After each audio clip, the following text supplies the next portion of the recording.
So welcome back to my YouTube channel. So ನಾನಿವತ್ತು ಯಾವೊಂದು ಟಾಪಿಕ್ನ ಬಗ್ಗೆ ಮಾತಾಡ್ತಾ ಇದ್ದೀನಿ ಅಂದರೆ, ಇ ಕಾಮರ್ಸ್ ಬಿಸ್ನೆಸ್ನ ಇನ್ನು ಯಾರೆಲ್ಲ ಶುರು ಮಾಡಬೇಕು ಅಂದ್ಕೊಂಡಿದ್ದೀರಾ ಅಥವಾ ಈಗ ಹೊಸದಾಗಿ ಯಾರೆಲ್ಲ ಶುರು ಮಾಡಿದ್ದೀರಾ ಅವ್ರಿಗೊಂದು ಹೆಲ್ಪ್ ಆಗುವಂತಹ ವೀಡಿಯೋನ ನಾನಿವತ್ತು ನಿಮ್ಮ ಮುಂದೆ ತಂದಿದ್ದೀನಿ. ಯಾವೆಲ್ಲ ಪ್ಲಾಟ್ಫಾರ್ಮ್ ಯೂಸ್ ಮಾಡಿಕೊಂಡು ನಾವು ನಮ್ಮ ಪ್ರಾಡಕ್ಟ್ನ ಸೇಲ್ ಮಾಡ್ಬೋದು, ಅಥವಾ ಯಾವೊಂದು ಪ್ರಾಡಕ್ಟಲ್ಲಿ ನಮಗೆ ಲಿಸ್ಟಿಂಗ್ ಪ್ರೈಸು ಅಥವಾ ಆರ್ಡರ್ಸು ಜಾಸ್ತಿ ಬರುತ್ತೆ, ನಾವು ಹೇಗೆಲ್ಲ ಸೇಲ್ ಮಾಡ್ಬೋದು, ಮತ್ತು ಯಾವುದು ಜಿ ಎಸ್ ಟಿ ಇದೆ, ವಿತೌಟ್ ಜಿ ಎಸ್ ಟಿ ಯಾವ ಆ್ಯಪಿಂದ ನಾವು ಐಟಮ್ನ ಸೇಲ್ ಮಾಡ್ಬೋದು ಅನ್ನೋದು ನಾನು ಈ ಒಂದು ವಿಡಿಯೋದಲ್ಲಿ ಗೈಸ್. ನಾನು ನಿಮಗೆ ಮೊದಲನೇದಾಗಿ ಈ 3 ಅಪ್ಲಿಕೇಶನ್ದು ಅಥವಾ ಕಮಿಷನ್ ಯಾವ ಥರ ಇರುತ್ತೆ, ಪೇಮೆಂಟ್ ಎಷ್ಟು ದಿನಕ್ಕೆ ಬರುತ್ತೆ ಡೆಲಿವರಿ ಆದಮೇಲೆ, ಮತ್ತು ಏನೆಲ್ಲ ರಿಟರ್ನ್ ಚಾರ್ಜಸ್ ಇರುತ್ತೆ, ಅವ್ರದ್ದು ಏನು ಇರುತ್ತೆ ಎಲ್ಲ ಒಂದು ನಾನು ನಿಮ್ಗೆ ಹೇಳ್ಬಿಡ್ತೀನಿ. ಸೊ ಫ್ಲಿಪ್ಕಾರ್ಟಲ್ಲಿ ಕಮಿಷನ್ ಅಂತ ಬಂದರೆ 24% ಇರುತ್ತೆ. ಮೀಶೋದಲ್ಲಿ ಯಾವುದೇ ಥರ ಅಂತ ಕಮಿಷನ್ ಇಲ್ಲ, 0%. ಅಮೆಝಾನ್ ಬಂದರೆ 26% ಅವ್ರದ್ದು ಕಮಿಷನ್ ಇರುತ್ತೆ. ನೆಕ್ಸ್ಟು ಪೇಮೆಂಟ್ ವಿಷಯದಲ್ಲಿ ಬಂದರೆ ಡೆಲಿವರಿ ಆದ 15 ದಿನಕ್ಕೆ ಫ್ಲಿಪ್ಕಾರ್ಟ್ ಅವ್ರು ಪೇಮೆಂಟ್ ಹಾಕ್ತಾರೆ.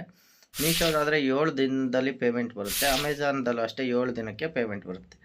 ನೆಕ್ಸ್ಟ್ ರಿಟರ್ನ್ ಅಂತ ಯಾವುದು ನಾವು ಪ್ರಾಡಕ್ಟ್ನ ಸೇಲ್ ಮಾಡ್ತೀವೋ ಅದು ರಿಟರ್ನು ಮ್ಯಾಕ್ಸಿಮಮ್ ಪರ್ಸೆಂಟೇಜು ಫ್ಲಿಪ್ಕಾರ್ಟಲ್ಲಿ 17% ಇದೆ, ಮತ್ತು ಮೀಶೋದಲ್ಲಿ 20% ಇದೆ, ಅಮೆಝಾನಲ್ಲಿ ಲೆಸ್ 12%. ಇವು ಎರಡಕ್ಕೂ ಹೋಲಿಸ್ಕೊಂಡ್ರೆ ಅಮೆಝಾನಲ್ಲಿ ರಿಟರ್ನ್ ಬರೋದು ನಮಗೆ ಕಮ್ಮಿ ಇದೆ, 12% ಇದೆ.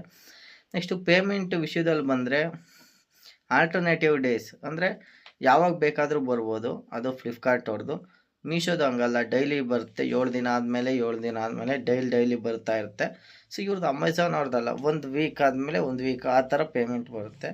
ಸೊ ಶಿಪ್ಪಿಂಗ್ ಚಾರ್ಜ್ ಅಂದರೆ ನಾವು ಕೊರಿಯರ್ ಅಂತೀವಲ್ಲ, ಆ ಕೊರಿಯರ್ ಚಾರ್ಜು ಫ್ಲಿಪ್ಕಾರ್ಟ್ ಅವರು 66 ರೂಪಾಯಿ ಒಂದು ಐಟಮ್ಗೆ ಚಾರ್ಜ್ ಮಾಡ್ತಾರೆ. ಒಂದು ನಮ್ಮ ಪಾರ್ಸಲ್ನ ಇಲ್ಲಿಂದ ಕಸ್ಟಮರಿಗೆ ತಲುಪಿಸ್ಬೇಕು ಅಂದರೆ 66 ರೂಪಾಯಿ ಅವ್ರು ಚಾರ್ಜ್ ಮಾಡ್ತಾರೆ. ಮೀಶೋದವರು 80 ರೂಪಾಯಿ ಚಾರ್ಜ್ ಮಾಡ್ತಾರೆ, ಮತ್ತು ಅಮೆಝಾನ್ ಅವರು 70 ರೂಪಾಯಿನ ಚಾರ್ಜ್ ಮಾಡ್ತಾರೆ.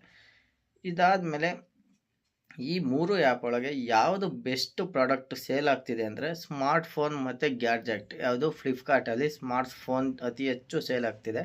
ಸೊ ಅದಕ್ಕೆ ಅವ್ರದ್ದು ಮೇಯ್ನ್ ಬ್ರ್ಯಾಂಡು ಸ್ಮಾರ್ಟ್ ಫೋನ್.